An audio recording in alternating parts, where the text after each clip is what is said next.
over the course, but it was always one of my favorite things. It's going from data to decision. That's really what data analytics is.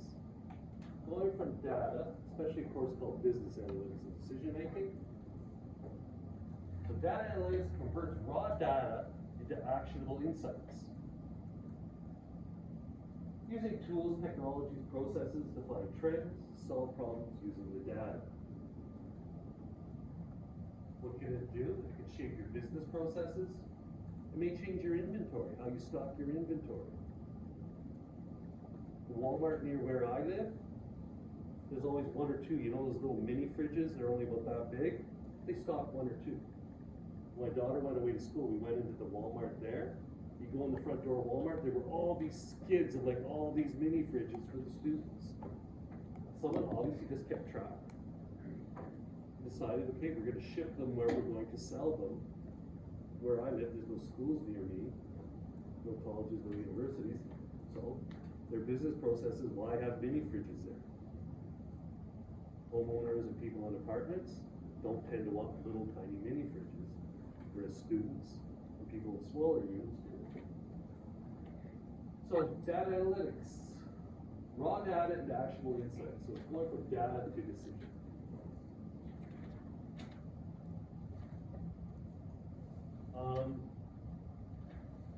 Yeah, this slide, question or two might come up. Remember, you don't have to memorize the definitions. As long as you've looked over the slide a day or two beforehand, you should be able to recognize the correct definition for what data analytics is. So if you see a definition that says data analytics is taking actions, and from those actions, converting raw data, you should remember, no. Data analytics starts with raw data, and then goes to action. So it's not like you have to remember these things or write down short answers. You have to recognize the answer. So there are 4 types: descriptive, diagnostic, predictive, and prescriptive. Well, it's a mouthful. So up here on these slides, please ignore future and past. You should be taking, can't even get it off the slide.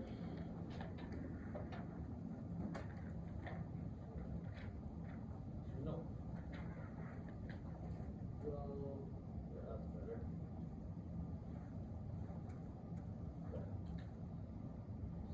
The next one.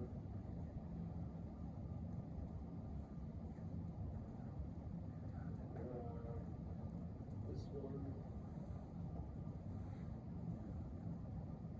There we go. Okay. So, descriptive analytics. Descriptive as in description. What happened? What is happening? Pie charts, line graphs, tables will tell us what has happened, what is currently happening. That's kind of the present and a bit of the past. Descriptive. You're really just describing it. You're documenting.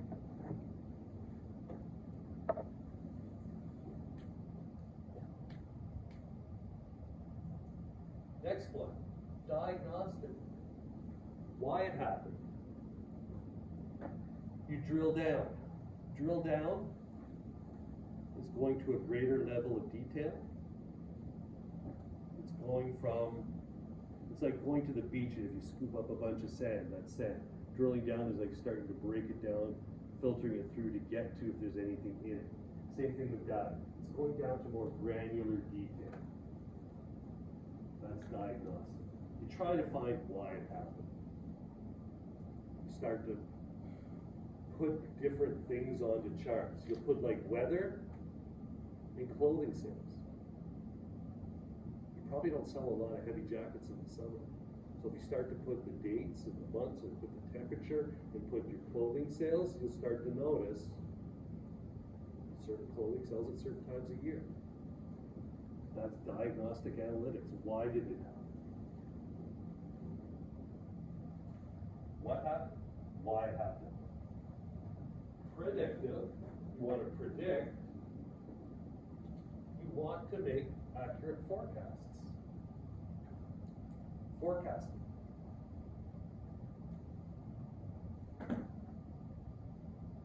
Patterns extending into the future, right? Trend lines, ETS, we did it last week. And the fourth type, prescriptive. What is likely to happen? What is likely to happen with an outcome? Implications of our choices and recommendations. How? So here, we predict the future. Here, if we stick the future in, we predict backwards what could happen. So those are the four main types. Descriptive, diagnostic, predictive, and prescriptive.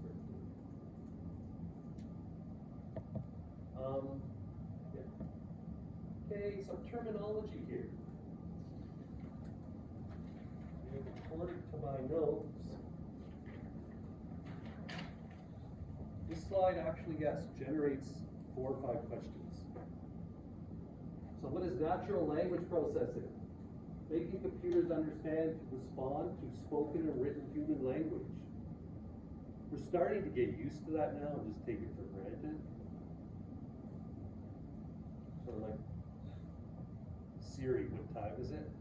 Alexa, what's on? We're starting to kind of take that spoken language being understood by the systems, but it's natural language processing. Text mining, finding trends in text data like emails and tweets. Something like this seems minor until you think of something. Example, we always think of from our own, but for me, if a company is all of a sudden popping up in people's emails and tweets, it's kind of a boring company with nothing going on, but all of a sudden text mining discovers it's being mentioned quite a bit. All of a sudden, okay, someone trying to buy it out. Is the company for sale? Did the company get a huge contract?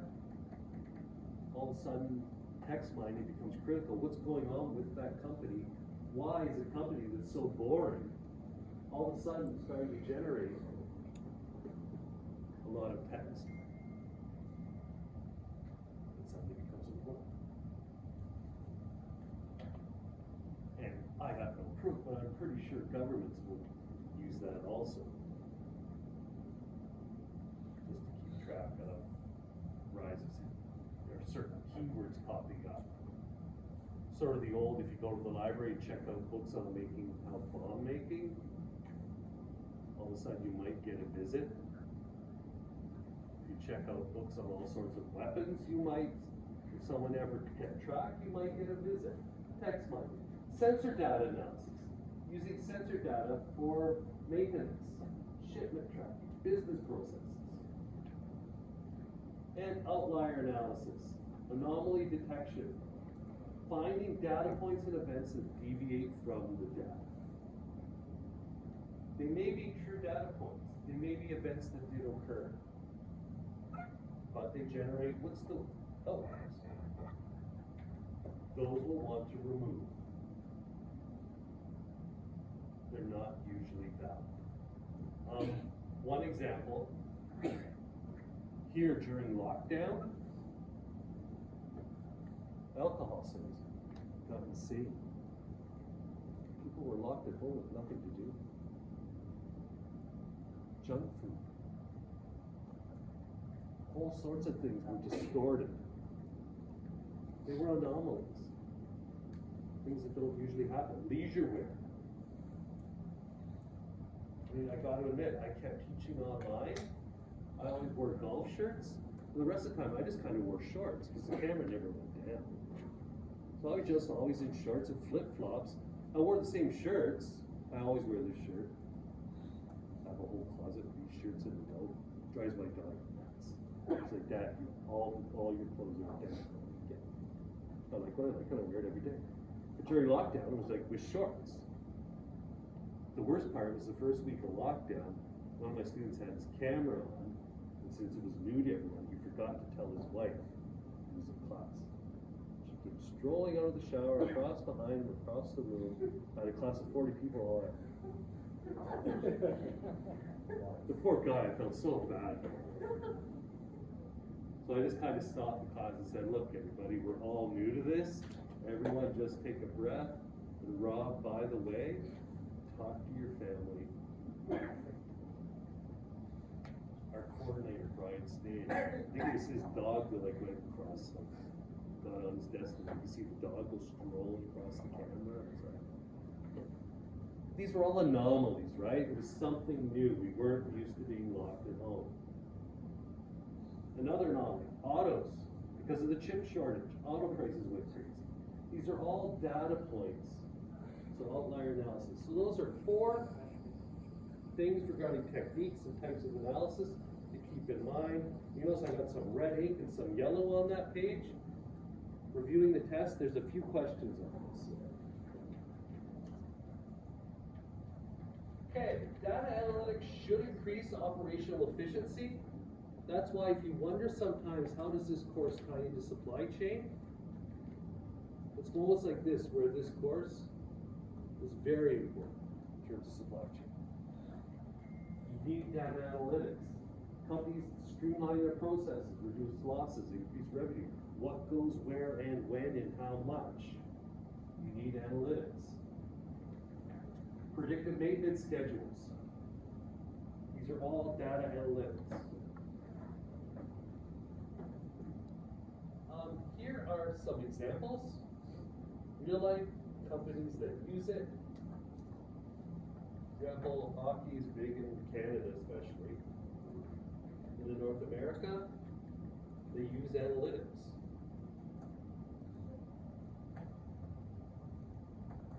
The amount of data that's compiled historically is crazy. Tends to drive the gambling industry. Norton LifeLock. So there's all these examples here of real world. You don't need me to read through these. Think about the amount of data streaming for large events.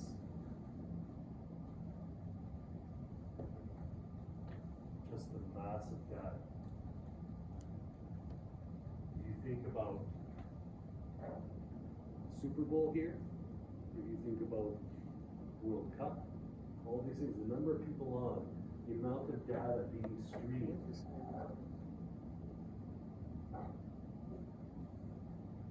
Okay. Online gaming. I'll leave some of these for you to read through. There's not a lot of questions.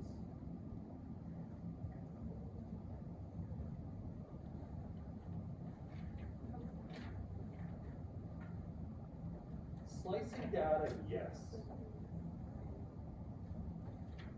You do need to know slicing data. So, slicing data. Remember your last test? You cleaned it up, you harmonized, you took off the top 3 rows, you took off the left column. Then you sliced it. What was your first slice? Data set A. You sliced, you literally took that entire worksheet, chopped off 3/4 of it, right? B, C, and D. That was a slice. You filtered a large data set to a smaller data set. Dicing. You then, when you slice that to a smaller level, you probably sorted it into year. You probably had to extract a certain automobile, certain months. That is starting to slice it. Or dice it. Slicing, think about a melon. If you chop a melon in half, that's a slice. And if you go to store in the fridge, at least I do, then you just dice it up into smaller pieces and put it in Tupperware. Same thing with data. Data set A, you sliced it. Breaking out by make and by model and by year, that's starting to dice it. You're taking the sliced data down to a much smaller level. Pivot table. Remember we looked at those? Part of data analytics, you take a table of values that are aggregations, clusters of groups,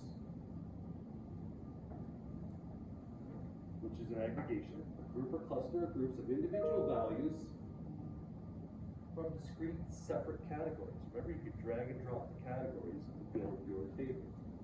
And VLOOKUP, it's a function that searches for a value when you specify. That, I think, is the key points of chapter 5. So chapter 5 is not, I think, overly complex. It's a pretty straightforward chapter. No slicing and dicing